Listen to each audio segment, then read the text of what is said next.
Hey, Rick Chapo here with DMCAagentservice.com. So today we're doing a video on the DMCA Safe Harbor trap. Beware. It's a trap. With apologies to Star Wars. So the DMCA Safe Harbor, the DMCA is a federal law, and it deals with copyright issues. And if we condense it, what it basically says is that any online platform, website, app, is immune from copyright infringement claims based on content uploaded by its users. So if we think about Instagram, let's say you have an Instagram account. For some reason, you copy a photo off of the internet somewhere and you upload it to your Instagram account because you think it's beautiful or something. Well, technically, that's probably copyright infringement. And in theory, the person who created that first photograph, who took it, could sue you for copyright infringement. But could Instagram be sued for that? And the answer to the DMCA is no, because of the safe harbor provision. Instagram has no idea where the content is coming that the millions of people upload to it every day. So the federal law in the United States says we're not going to make Instagram liable for that. However, there's a catch. To maintain this immunity, Instagram and any company trying to benefit from the DMCA has to follow a compliance process. And there are a number of steps, which we're not going to get into. But one of the steps is you have to select a DMCA agent. And then this DMCA agent must be listed on your website or app in either the terms or what we call DMCA policy. And the agent must also be registered with the Copyright Office. And there's an online database that the Copyright Office maintains. If you don't take these steps, you waive the DMCA safe harbor immunity. You lose it entirely. There have been cases on this. So what is the trap? Well, it's a part of a new evolution of the Copyright Office rules regarding the DMCA.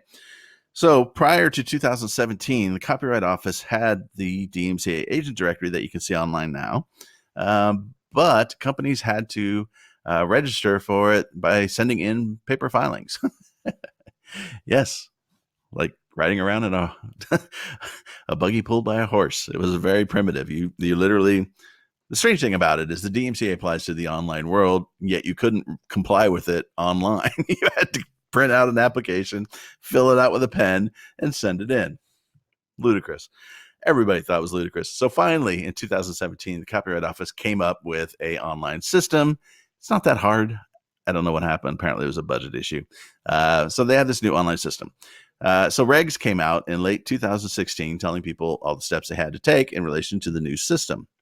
And one of them was that all agents in the old system had to be re-registered in the new system.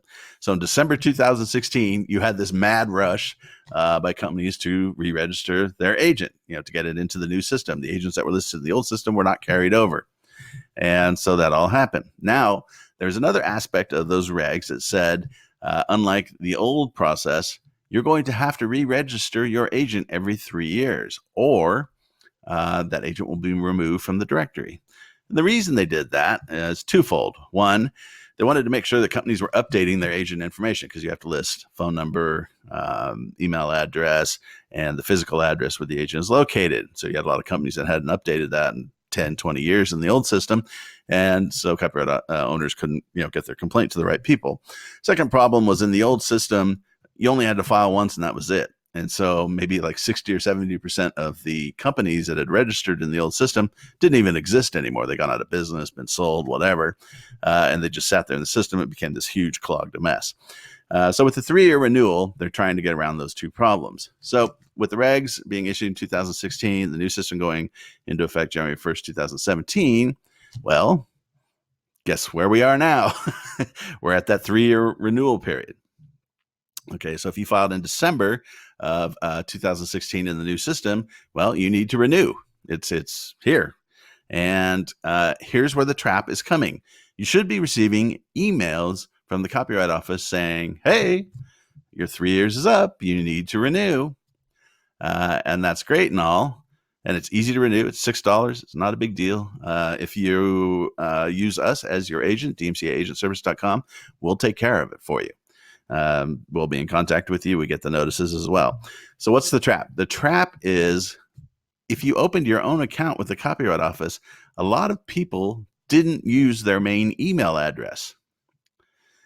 So if you set up an email address like a Yahoo email address or Gmail email address just to list it with the Copyright Office, Well, you may be getting messages to that email address.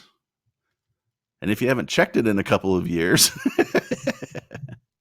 you may not realize as much. You need to go figure out what that email address was, get in there and look for your notice. Because again, if you don't renew your DMCA agent now or in a timely manner, you're going to be kicked out of the DMCA database. And that means you will have waived the DMCA safe harbor. You will have waived the immunity. You will be liable for copyright infringement, potentially, based on content uploaded by your users. You do not want that to happen. That is a world of hurt that you do not want to be in. So make sure you go check your filing. You can go to the directory and take a look at it, see when you filed and make sure that, those 3 years when it's coming up, when you need to re-register and start re-registering. One of the things that we are seeing come up a lot is people don't remember the email address that they used, as in like they don't remember it at all. And we're kind of waiting to see what the Copyright Office is going to do with that, because in most systems, including the Copyright Office, you have to list your email address to get a password reminder. So, bit of a mess. Now, again, if you use our service, DMCAagentservice.com, we'll take care of it for you. We get the notices. We'll let you know it's due, and we'll actually cover it and pay the fee for the renewal. It's part of our service. But if you did it on your own and you are acting as your own agent, or you opened your own account, make sure you are checking on it, because you don't want to find out a year down the line when you receive a copyright infringement lawsuit that you blew it and didn't renew and have waived all of your protections under the DMCA. That would be a disaster. So anyways, make sure you dig up that email and check for it. If you have any questions or comments, post them below. I'll be happy to answer them. If you enjoyed the video, consider giving me a thumbs up. If not, I feel shame. Give me a thumbs down. And thanks for watching. Have yourself a good one.